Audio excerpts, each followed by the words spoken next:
चलिए, तो आज हम मंगलम पाठ के महत्वपूर्ण ऑब्जेक्टिव प्रश्न उत्तर को देख लेते हैं। ठीक है, जो जरूरी है, जो बोर्ड के एग्जाम्स में आने वाले हैं।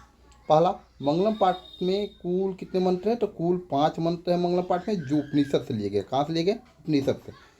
मंगलम पाठ के पहले मंत्र में सत्य की और दूसरे मंत्र में आत्मा की चर्चा की गई है। आत्मा की चर्चा दूसरे मंत्र में, पहले मंत्र की चर्चा पहले मंत्र में सत्य की चर्चा की गई है। उपनिषद में ब्रह्मा अर्थात आत्मा और परमात्मा, ब्रह्मा किसको कहा गया? आत्मा और परमात्मा को ही ब्रह्मा कहा गया है, उसी की चर्चा की गई है।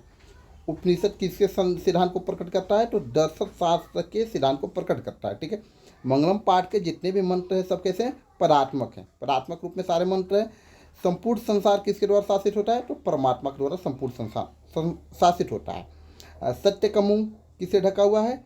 हिरण्यन पात्रेण, हिरण्यन पात्रेण अर्थात सोने जैसे पात्र से, स्वर्णमयन पात्र से सत्य का मुंह ढका हुआ है। सूक्ष्म से सूक्ष्म कौन है? तो आत्मा जो है वो सूक्ष्म से सूक्ष्म और अणु से भी छोटा होता है। और महान से महान कौन है? तो महान से महान भी आत्मा ही होता है। ठीक है, महान से महान कौन है? महान से महान आत्मा को कहा गया। आत्मा महान से महान और सूक्ष्म सूक्ष्म अणु से भी छोटा है। ठीक है, अगला प्रश्न देखते हैं 10 नंबर की परमात्मा।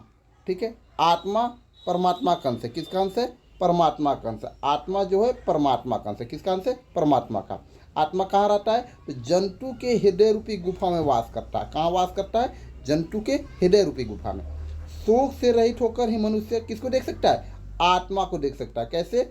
आत्मा को कौन देख सकता है? मनुष्य शोक रहित होकर आत्मा को देख सकता है। ठीक है, जिसके ऊपर परमात्मा की कृपा होती है, जिसके ऊपर परमात्मा की कृपा होती है वो भी आत्मा को देख सकता है। जिसके ऊपर किसी कृपा हो, परमात्मा कृपा हो, आत्मा को देख सकता है। विजय किसकी होती है?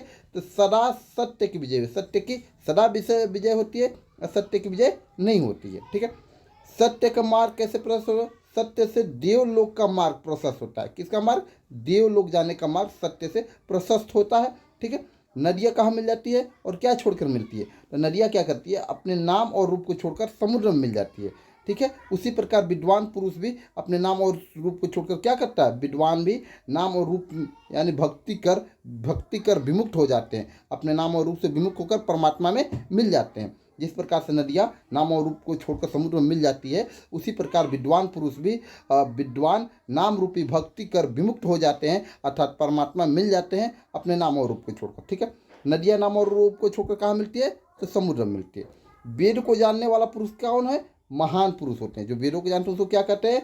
वेद को जानने वाले पुरुष महान है। ठीक है, वेद को जानने वाले पुरुष महान होते हैं। जो पुरुष परमात्मा को जान लेता है वो क्या कर लेता है? मृत्यु को पार कर जाता है। जो पुरुष परमात्मा को जान लेता है, किसको जान लेता है? परमात्मा को जानने वाले पुरुष मृत्यु को पार कर जाते हैं। ठीक है, और परमात्मा को जानने वाले के अलावा मुक्ति पाने का दूसरा कोई साधन नहीं है। दूसरा कोई साधन नहीं है किसके लिए? मुक्ति पाने का दूसरा कोई साधन नहीं है परमात्मा को जानने के अलावा। परमात्मा को जान गए तो मुक्ति पा लिए, नहीं जान पाए तो आपको कोई दूसरा साधन नहीं है कि आपको मुक्ति दिला सके। तो ये रहा मंगलम पाठ का महत्वपूर्ण वो सभी प्रश्न उत्तर जो आपको ऑब्जेक्टिव रूप में या सब्जेक्टिव रूप में दोनों प्रकार से काम करेंगे। इसके बाद हम लोग संस्कृत के दूसरे पाठ का अध्ययन करेंगे। धन्यवाद।